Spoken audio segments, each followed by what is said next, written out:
a Gálatas, capítulo 5, dos versos 16 ao 25. Só quero introduzir novamente a nossa série, porque nós estamos com a proposta de trabalhar uma série que tem o nome de Siga em Frente. A questão é que nós enfrentamos um ano bem difícil de 2020, talvez com lutas que nunca tivemos antigamente, ou talvez não, mas foi um ano, me parece que bem desafiador para muitos, né? Eu lembro que no comecinho do ano passado, quem já é da igreja aqui, talvez se lembre que eu mandei um vídeo lá em janeiro de 2020 dizendo do ano e que seria um ano desafiador, cheio de... E foi desafiador mesmo, né? Porque a gente passou por diversas situações, inclusive da pandemia, e o risco no meio de tudo isso é a gente estagnar, perder a esperança de dias melhores, se distanciar de Deus, de repente achar que Deus não tem cuidado tão bem quanto deveria. Então, o tema da série é propondo que a gente siga em frente, porque com toda certeza Deus se mantém como Deus e cuidado de nós. Semana passada nós falamos sobre a questão do medo que nos acompanha e a lida que temos com os diversos medos que temos que enfrentar. Hoje nós vamos falar, lógico, de Deus, a base de tudo é Deus, mas como que Ele trabalha na nossa vida quando nós estamos em meio a vícios. E aqui talvez a primeira coisa que a gente pense são drogas, né? Lícitas e ilícitas, mas não são apenas essas questões. E eu quero trabalhar um pouco isso com cada um de vocês, com aqueles que nos acompanham. Eu vou seguir aqui com a introdução, daqui a pouco nós lemos o texto e oramos, tá bom? Tem crescido o número de vícios, tem crescido o número de vícios no cotidiano das pessoas. E por que eu estou dizendo isso? Estou dizendo isso porque talvez nunca se viveu tanto de ansiedade. Nós somos uma sociedade e vivemos num tempo em que a ansiedade está bem presente no nosso cotidiano. E quais é uma das consequências da ansiedade? Muita gente se entrega à compulsão por comer, por exemplo. E a gente sabe como que a gente precisa se alimentar bem para que o corpo esteja bem, para que a gente caminhe bem. A ansiedade muitas vezes nos leva à compulsão por comer. Outra questão, até pela facilidade no acesso, é só você enfiar a mão no bolso e você pega o aparelho celular. A internet também tem acarretado muitos vícios. Pastor, mas é uma ferramenta importante e indispensável hoje em dia? Até creio que sim, mas a questão que tem se tornado um vício. Eu estava conversando com a Paty essa semana, ela comentou de uma mãe que, até por facilitar o estudo da criança no passado, comprou um tablet para a criança, e a criança utilizou o tablet para estudo, só que depois do estudo a criança continuava quase que o dia todo utilizando o tablet. Então, algo que é bom acabou virando praticamente um vício. Percebe? Nós também, muitas vezes e muitas pessoas, para aliviar um pouco o estresse, eu estou estressado. O que eu vou fazer? Vou comprar alguma coisa. Às vezes entra na internet, lá no Mercado Livre, na OLX, no Facebook, ou pega o ônibus, pega o carro, vai para o shopping, às vezes gasta o que tem, o que não tem, se torna um vício. O vício do consumismo. Ou muitas vezes também para fugir dos problemas, ou até mesmo da autoestima, ou a baixa autoestima, as pessoas se dão mesmo, às vezes, para o álcool e para outros tipos de drogas, lícitas e ilícitas. O problema é que essas práticas prendem as pessoas. Escravizam as pessoas. A partir do momento que você não consegue mais dizer não para aquilo, aquilo se torna algo destrutivo na tua vida. Ela assume o controle da tua vida e te faz uma marionete. E isso é algo que nós precisamos lidar. E Esses vícios, e são alguns exemplos apenas que eu disse, né? A compulsão por alimentar, a internet, o consumismo, o alcoolismo e outras mais, ela não escolhe idade, ela não escolhe nível social. Ela não quer saber se você tem apenas o primeiro grau, o segundo grau, em que faixa de estudo você tem, não escolhe nem crença. Muitos cristãos, e cristãos sérios, comprometidos, precisam lidar com vícios.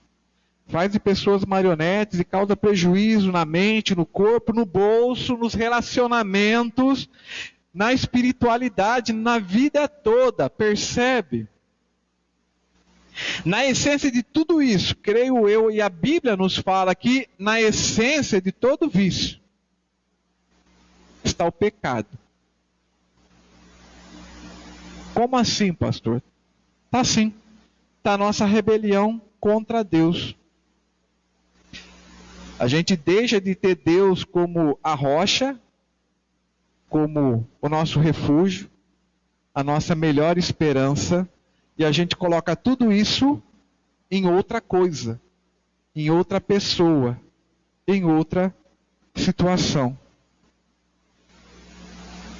E Paulo está falando um pouco dessa forma que nós temos de trabalhar o nosso caráter, porque isso tem a ver com o nosso caráter também, mas como que Deus trabalha isso?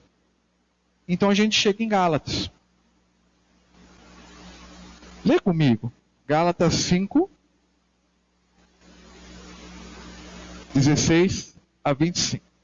Por isso digo, vivam pelo Espírito, e de modo algum satisfarão os desejos da carne. Pois a carne deseja o que é contrário ao Espírito. O Espírito, o que é contrário à carne. Eles estão em conflito um com o outro, de modo que vocês não fazem o que desejam. Mas se vocês são guiados pelo Espírito, não estão debaixo da lei. Ora, as obras da carne são manifestas: imoralidade sexual, impureza e libertinagem, idolatria e feitiçaria, ódio, discórdia, ciúmes, ira, egoísmo, dissensão, facções e inveja, embriaguez, orgias e coisas semelhantes. Eu os advirto, como antes já os adverti, aqueles que praticam essas coisas não herdarão o reino de Deus. Mas o fruto do Espírito é amor, alegria, paz, paciência, amabilidade, bondade e fidelidade, mansidão e domínio próprio. Contra essas coisas não há lei. Os que pertencem a Cristo Jesus crucificaram a carne com as suas paixões e os seus desejos. Se vivemos pelo Espírito, andemos também pelo Espírito. Vamos orar?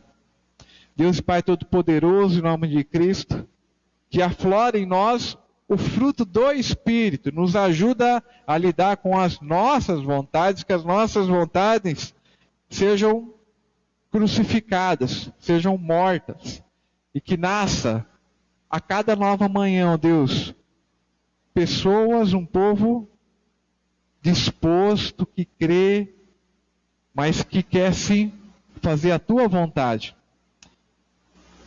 Como é difícil às vezes isso, mas o Senhor é maior do que qualquer dificuldade. O agir do Senhor é mais poderoso do que o maior dos pecados até. O Senhor, ó Deus, sim, nos perdoa e nos guia. Muito obrigado. Oramos, agradecidos em nome de Jesus. Amém, Senhor. Amém. Nós, então, poderíamos afirmar, né, ou perguntar, o que afinal leva uma pessoa que sabe de tudo isso, porque eu tenho certeza que você sabe que ficar pendurado na internet horas e horas faz mal, você sabe disso. Eu tenho certeza que você sabe também que gastar para além do que se tem vai trazer prejuízos. Você sabe disso, nós sabemos de tudo isso. Então, considerando todas essas questões que escravizam a sociedade, o que leva então a pessoas que sabem de tudo isso, que têm noção do perigo,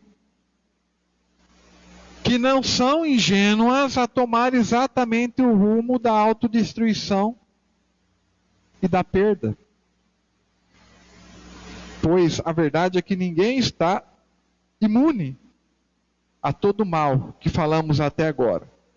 Tudo isso e mais um pouco, talvez você pense aí, eu não estou imune, você não está imune, então o que nos leva a isso? Com certeza um dos primeiros motivos que nos leva a se entregar a um vício é a busca por prazer.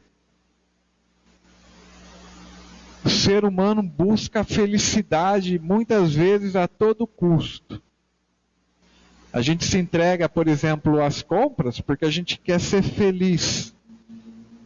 A gente se entrega a um outro prazer na busca pela espiritualidade, uma felicidade que talvez a gente vê em outros e não vê em nós. Ter o prazer como objetivo básico da vida é um risco muito grande. Ter o prazer como critério básico para a vida, inclusive para a vida espiritual, é um risco. As pessoas passam, por exemplo, e falando um pouco de espiritualidade, passam a procurar uma religião que lhe traga boas sensações. Não sei se você já pensou assim, talvez eu já tenha pensado assim, talvez muitos ainda pensem assim, de escolher essa ou aquela linha doutrinária, ou essa ou aquela igreja que ofereçam aquilo que nos traga felicidade. Quando somos confrontados, o que é mais comum, e isso eu vejo por experiência muitas vezes, é exatamente a pessoa trocar. Eu vou para outro lugar, que eu me sinta melhor. As pessoas transferem esse desejo por felicidade, inclusive para a questão religiosa. Passa a adorar não a Deus, mas os benefícios de Deus. E quando confrontadas ou desafiadas ao compromisso, mudam de religião, mudam de igreja, ou enfim. Porque na base está a busca pela felicidade. Quando nós passamos a não ter mais a liberdade de dizer eu não quero, você pode ter certeza, se temos algo na vida que a gente não consegue mais dizer eu não quero, provavelmente é algo que a gente precisa cuidar com muito cuidado. Se existe algo na nossa vida que está fazendo com que eu deixe de cumprir com os meus compromissos, que a gente sabe que são importantes, como o trabalho, como o estudo, como a família, algo que eu não consiga dizer não, por mais justificativas que eu dê, ou que eu dê, cuida, pode ser um vício. Quando nós continuamos com hábitos nocivos, mesmo quando nós temos que lidar com a culpa. A gente faz algo, a gente permanece em algo, a gente fica culpado quando aquilo acaba, mas a gente não deixa esse algo para trás. Provavelmente é um vício que está te controlando. Quando nós começamos a esconder a prática, sabe quando a gente começa a fazer algo? E a gente começa a esconder das pessoas. A gente esconde da esposa, a gente esconde do esposo, a gente esconde da família, a gente esconde. Pense com sabedoria. Provavelmente é um vício. Tudo isso demonstra dependência. A grande pergunta é, qual é o caminho para a cura então, pastor? Já que a gente está falando de algo tão destrutivo. O Evangelho é a cura. Só o Evangelho tem poder para transformar isso dentro de nós. É a certeza de que é possível vencer, sim, essas tantas questões, mesmo quando o mundo diz que não, mesmo quando o mundo continua caminhando com tudo isso, é possível ir na contramão por causa do Evangelho. Afinal, como diz Paulo em outra carta aos Romanos, capítulo 1, verso 16, ele fala que o Evangelho, a mensagem de Cristo para nós é o poder de Deus para a salvação de todo aquele que crê. E a salvação não é algo que a gente vai experimentar lá na frente, é algo que a gente experimenta já, e a gente experimenta no nosso dia a dia, desde já. Paulo, então, e aqui indo diretamente ao texto, que é base para nós hoje, Paulo aborda isso falando de como o nosso caráter amadurece no caminho com Deus, enquanto nós vivemos com Deus. Porque a caminhada cristã é muito disso, a gente vai sendo moldado durante a nossa caminhada com Deus. Tá? Olha o que o verso 16 diz do texto, do capítulo 5 de Gálatas. Ó, por isso digo, vivam pelo Espírito, e de modo nenhum satisfarão os desejos da carne. E aqui desejos da carne são os nossos vícios. Não somente isso, mas é aquilo que a gente se perde no desejo, aquilo que a gente não consegue dizer não, aquilo que começa a dominar, a controlar a nossa vida. É claro que existe algo, e esse é o único algo que de fato pode preencher o centro do nosso coração, que é Deus. Agora, se tem algo na nossa vida no centro que não é Deus, está no centro e não é Deus, isso é a vontade da carne. Existem duas naturezas dentro de nós. Tenho certeza que você já ouviu falando isso aqui. Existem duas naturezas ativas. Agora mesmo existe algo dentro de você, num rebuliço assim, porque a Bíblia nos fala isso, que existem duas naturezas dentro de nós. Uma é a vontade da carne, e ela está trabalhando dentro da gente. Tá? A carne são nossas inclinações naturais. A carne quer que a gente pense e haja por conta própria. A vontade da carne cria os próprios padrões. O que Deus fala? O que as pessoas que realmente me consideram, que são sábios, que eu reconheço, que querem o meu bem, falam. Não, eu não quero saber o que essas pessoas falam, eu não quero saber o que Deus está falando. Eu tenho meu padrão de bom e mal. É a vontade da carne. A vontade da carne transfere a culpa não para mim. A culpa nunca sou eu. A culpa são as outras coisas. A culpa sempre está nas outras pessoas. A culpa sempre está em sentimentos. A culpa sempre é de Deus, nunca é minha. Essa é quanto nós estamos entregues à vontade da carne. E ela está ativa dentro de nós, assim, remoendo. E contra essa vontade da carne, age também uma outra natureza, que não é própria nossa, mas que está em nós, porque foi implantada em nós, que é o Espírito, o Consolador. Porque aquilo que Jesus falou para os discípulos, lá no comecinho de Atos, no final ali, antes dele ser crucificado e depois da ressurreição, ele promete o Espírito Consolador e ele vem, ele está presente na nossa vida. E Deus implanta esse Espírito em nós. Ele também tem poder. E muito maior do que a nossa própria carne. O verso 17 diz, né? Olha, pois a carne deseja o que é contrário a quem? Ao Espírito. E o Espírito, o que o Espírito faz? Ele deseja o que é contrário à carne. Percebe a luta, o conflito? Se o Evangelho não coloca a gente com certa frequência num conflito interno, alguma coisa está errada. Porque se tudo está de boa na minha vida, talvez a gente precisa ser chacoalhado. E como que funciona isso, pastor? Funciona assim. A nossa natureza pecaminosa está lá, a nossa vontade está lá, a gente faz as coisas do jeito que a gente quer, a gente caminha sozinho, a gente quer depender o quanto menos das outras pessoas, a gente quer depender o quanto menos da família, a gente quer depender o quanto menos das pessoas que nos amam, a gente quer depender o quanto menos, a gente quer dominar as coisas de uma certa forma. A vontade da carne, ela age dentro de nós sem oposição nenhuma, porque é a nossa vontade, a gente sempre vai achar justificativa, e uma justificativa atrás de outra justificativa, porque é a minha vontade que está reinando, tanto faz o que as pessoas e Deus e a palavra está dizendo, porque é a minha vontade e eu determino os meus padrões, ela está lá trabalhando com assim toda aquela alegria, má alegria, né? Contudo, em Cristo, e aqui que muda, o Espírito entra em nós. E é bem isso mesmo. O Espírito Santo entra em nós. E começa a se opor à carne. Sabe? Tem coisa que a gente fazia, ou que a gente está fazendo, que parece que não faz mais parte. Ou começa a incomodar.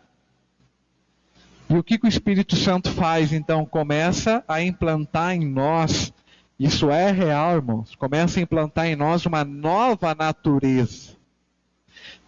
Coisas que eu fazia, que eu pensava, que por mais que eu não admitisse, eu sei que no fundo, vão me destruir, ou que tem me trazido prejuízo, porque a gente sabe, quando o Espírito Santo começa a me incomodar, eu começo a ver que essas coisas não vão me levar, talvez eu tenha até dificuldade para lidar com essas coisas, porém, do Espírito Santo já está moldando e mexendo comigo, já é um bom sinal. Por colocar boas pessoas no meu caminho, por me fazer permitir ouvir a palavra de Deus, já é algo fantástico. Porque está mudando a direção, está implantando uma nova natureza em mim, porque afinal de contas, nós fomos criados não para a morte, mas para a vida. Essa nova natureza não significa simplesmente aprender a dizer o que é bom e o que é mal. Existem algumas pessoas piedosas, mas que pregam um evangelho do tipo assim, olha, isso você pode, isso você pode, isso você pode, isso você não pode, isso você não pode, isso você não pode. O problema é que às vezes a gente se vê diante de uma situação que a gente não ouviu se é bom ou ruim. Aí a gente não sabe o que fazer. Por isso que o evangelho não é simplesmente para dizer o que pode e o que não pode. Não é apenas isso. Porque a relação entre Deus e seus filhos não se faz baseada nas escolhas que os filhos têm tomado. Porque a palavra de Deus está aí, ela fala o que pode e o que não pode. Ou não diz? Os mandamentos estão lá, claríssimos. Mas a gente faz o que não pode muitas vezes. Por isso que a relação entre Deus e os seus filhos, e nós, a família de Deus, não é baseada em simplesmente saber escolher o que é bom, o que é mal. Ao final de contas, os pais não deixam de ser pais dos seus filhos quando os filhos passam a fazer escolhas erradas. Nós somos pais. E nos achegamos talvez até ainda mais dos nossos filhos. Não é o filho escolher o que é bom, o que é mal, que vai determinar se eu sou ou não pai ou mãe do nosso filho. O amor de Deus também é muito disso. Ele nos ama não porque a gente sabe escolher o que é bom, o que é mal. Ele nos mostra o que é bom, o que é mal. Fazer o que é bom segundo os olhos de Deus agrada Deus. Porém, a nossa relação com Deus é baseada no amor de Deus, naquilo que Ele já fez na cruz, na fé e na esperança, e crer que a nossa rocha é Cristo, que nós seguimos, apesar da nossa vontade da carne, mas Deus está trabalhando em nós. Essa é a dinâmica do Evangelho, da boa notícia de Deus para nós. A nossa relação com Deus está baseada no amor de Deus. Como diz o verso 14, que é um verso um pouquinho antes do texto que nós lemos. Toda a lei se resume num só mandamento: ame o seu próximo como a si mesmo. Em Cristo, Deus me tem como filho. Em Cristo eu sou filho de Deus e ponto. Em Cristo você é filho de Deus e ponto. Meu esforço não é para ser filho. Eu não tenho que me esforçar para ser filho de Deus. Eu não tenho que me me esforçar em me manter como filho de Deus, porque no fundo eu não vou conseguir. Mas toda a minha vida tem que ser um sentido de viver de acordo com aquilo que eu sou. Eu creio que eu sou filho de Deus, ok. Então a gente se esforça, sim, para viver como filho de Deus. Mas nós não deixamos de ser filhos de Deus. Mas nós precisamos obedecer a Deus. Mas nós não deixamos de ser filhos de Deus. Porque a nossa salvação está baseada no que Cristo fez na cruz. Quando uma coisa boa se converte em nosso Deus, quando algo que a gente quer excessivamente se converte em nosso Deus, o pecado então cria em nós o sentimento de que nós precisamos ter aquilo, ou aquilo outro. O motivo da nossa desobediência será sempre a falta de confiança no amor de Deus. E um desejo de tornar-se autossuficiente. Paulo dá então uma pequena lista, de obras da carne. São os versos 19 ao 21, Ele fala imoralidade sexual, impureza, fala vários, idolatria, ódio, ele diz orgias, É interessante que ele aborda várias áreas aqui, Ele fala da área da sexualidade, ele fala de impurezas, ele fala de religião, porque ele fala de idolatria, ele fala de relacionamentos, o ódio tem a ver com relacionamento, ciúmes tem a ver com relacionamentos, ele fala do abuso de uso de substâncias, porque ele fala ali de orgias, de embriaguez. O interessante é que às vezes a gente olha para essa lista e a gente fala assim, mas isso aqui não é tão ruim quanto aquilo outro. Mas é interessante que Paulo coloca tudo na mesma lista. Ele não fala aqui que isso é pior e esse é menos pior. Ele coloca tudo junto. E às vezes a gente fala, por exemplo, às vezes a gente trata quem se divorciou de uma forma mais dura do que, por exemplo, a pessoa que é dada a ira. É ou não é verdade? Às vezes, por exemplo, alguém que está lutando contra a questão da droga é tratado de uma forma mais dura do que, por exemplo, alguém que vira e mexe cria contenda. Mas não existe pior e melhor aqui. É tudo a mesma lista. Tudo isso é vontade da carne. Tudo isso é coisa que a gente precisa lidar. Deus fala que no fundo é tudo obra da carne. Tudo isso aqui e muito mais. E precisa ser confrontado por quem? Pelo Espírito. Diz o verso 21, Os que praticam essas coisas não herdarão, percebe como que é sério? O reino de Deus. Se de fato nós cremos em Cristo, ou se temos sido levados a crer em Cristo, ou se estamos encaminhada com Cristo,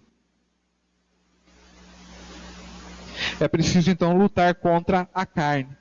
É preciso lutar contra as nossas vontades. E aqui então nós mudamos a chave, Afinal, o que faz o Espírito tão contrário à nossa carne? Por que o Espírito é tão contrário à nossa carne? Ele não podia concordar com a gente de vez em quando, Fazer a gente cumprir a vontade de Deus, mas de vez em quando dar uma folga para nós. Mas não tem jeito, não tem de forma alguma.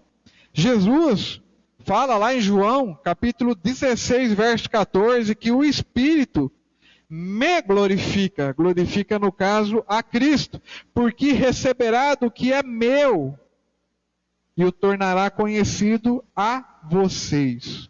O Espírito Santo veio ao mundo para glorificar a Deus e não a nós. Portanto, enquanto a nossa carne glorifica e adora todo tipo de coisa e pessoas, o Espírito glorifica e adora e anseia por Deus. Por isso que a gente precisa ser confrontado. O Espírito fala da beleza de Deus, fala da bondade de Deus. A boa notícia é que, embora ainda tenhamos que lidar com as nossas inclinações, e todos têm que lidar com as suas inclinações, em Cristo e renovados pelo Espírito, nosso coração inclina-se às coisas de Deus. A gente começa a perceber que, poxa, o que eu tenho ouvido de Deus e o que eu tenho vivido de Deus tem feito mais sentido do que eu viver essa vida. Dessa dinâmica em que Deus está moldando o nosso caráter, então começa a brotar o fruto do Espírito, que é a outra lista que Paulo fala, né? Que essa é o verso 22. Olha, mas o fruto do Espírito é amor, alegria, paz, paciência, amabilidade, bondade, fidelidade, mansidão e domínio próprio. Contra essas coisas não há lei. E tem a imagem aqui do fruto, né? Fala do fruto do Espírito. E é uma imagem bem oportuna do Espírito, né? Porque, por exemplo, ninguém consegue, entre aspas, né? Hoje em dia, algumas vezes eu já vi uns vídeos de pessoas que colocam lá a sementinha na terra e vão fotografando todo dia sementinhas, fica 1, 2, 10, 30. Semana passada eu mostrei um videozinho para a Paty que a pessoa colocou uma sementinha de pimentão, em 2 meses e pouco, mostrou cada fase de crescimento da planta, mas no dia a dia não é assim. A gente não nota. Mas todo dia a planta vai crescendo. A gente não percebe. Mas a planta vai crescendo. Se a gente fica um tempo fora de casa, sai de férias, fica um mês fora de casa, a hora que a gente volta, a gente fala assim, poxa, cresceu. Né? O fruto do Espírito é assim também. Muitas vezes a gente não percebe ele trabalhando em nós. Mas ele está lá. Vai ter situação que vai chegar uma hora, eu creio que a gente vai olhar para aquele vício, para aquilo que a gente sabe que é destrutivo, mas a gente não larga, e a gente vai olhar para aquilo e vai falar assim, poxa, não é possível, isso aqui, eu não vou continuar com isso. Ou Deus me ajuda, porque eu sozinho não consigo, eu sei que é ruim, mas me ajuda, Deus. Eu preciso vencer essa situação. O fruto do Espírito, ele trabalha assim, nós, sabe? Ele vai trabalhando dia após dia. E outra imagem muito própria de fruto também é a gente pensar num fruto bom e a gente amarrar num galho de árvore seca, né? A gente amarrar uma fruta boa num galho de árvore seca não vai trazer vida para a árvore. O contrário não é verdade, porque se a árvore é boa, forte, ela dará frutos bons. Assim também é para aquele que caminha com Deus. Se tem caminhado com fé, com esperança e com os frutos vão aparecer. Por isso que a nossa relação com Deus não está baseada nos frutos. Porque nem sempre os nossos frutos são doces. A nossa relação com Deus está baseada naquele solo fértil, na nossa rocha, que é Deus. E a gente poderia falar dos frutos aqui, mas eu quero só falar do primeiro, que é o amor, porque se não for o amor, os outros não fazem sentido nenhum. Você pode até falar para alguém assim, olha, você é até uma pessoa alegre, paz, paciente, amável, bondosa, fiel, mansa, que consegue ter domínio próprio, mas é alguém que não age por amor a Deus e por amor ao próximo. Por isso que todo esse fruto precisa ser regado por amor. E qual amor? Por esse amor que a gente recebeu de Deus em Cristo. E a gente passa a viver por esse amor. Como diz, né? Ame o seu próximo como a si mesmo. E aqui eu quero concluir.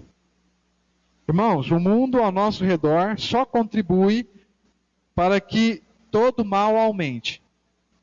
A gente vai sair daqui a pouco. A gente vai começar a semana, né? Já começou a semana. Você pode ter certeza. O mundo está aí para nos mostrar como a nossa vontade é o melhor para a gente viver e querer. Mas o que a gente tem visto é todo o mal aumentando. O mundo impõe que nós precisamos sempre vencer. E vencer. E vencer.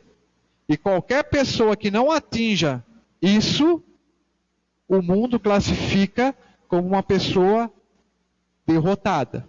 Derrotada e derrotada. E, infelizmente, muitos não conseguem viver sobre essa opressão. Talvez ninguém consiga no fundo. Alguns mais e alguns menos. E o que acaba acontecendo? Se escravizando em vícios. Mas tenha certeza do amor de Deus por você. Encharque teu coração aí, com a certeza do amor de Deus por mim e por você.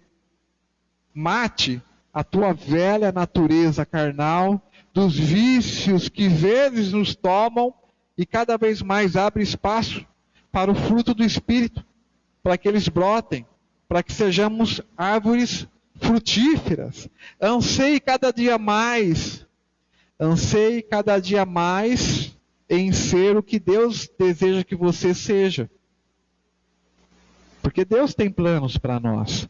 Anseie cada dia mais conhecer o plano que Deus tem para você. Como diz ali no verso 25, né? Se vivemos pelo Espírito, andemos também pelo Espírito. Amadurecer pelo Espírito não é simplesmente obedecer a Deus, embora não pode ser menos que isso. Não é simplesmente abrir mão das coisas, mas é um processo que o nosso testemunho vai mostrar o que de fato somos de Deus. O nosso testemunho, os nossos frutos vão mostrar o que de fato somos de Deus. Que Deus nos abençoe e nos sustente nessa caminhada. Amém? Vamos orar? Deus e Pai Todo-Poderoso, em nome de Cristo Jesus, muito obrigado pela Tua palavra que realmente nos confronta, porque muitas vezes temos nos deixado levar pelos nossos anseios, as nossas vontades, e temos deixado de buscar o Senhor como deveríamos, temos deixado de se comprometer com o Senhor como deveríamos. Talvez temos criado justificativas das mais diversas, mas no fundo, o que tem acontecido é que temos nos distanciado do Senhor. Tem misericórdia de nós e nos traz de volta como a ovelha perdida que o Senhor foi atrás e resgatou e trouxe de volta. Nós confiamos sim no Senhor, no Teu amor derramado por cada um de nós. Abençoa cada um dos que nos acompanham, seja presente ou seja no virtual, que Teu Espírito continue trabalhando em nosso coração, em nossa mente. Muito obrigado, nos dá uma semana abençoada na presença do Senhor. É o que oramos em nome de Cristo Jesus. Amém.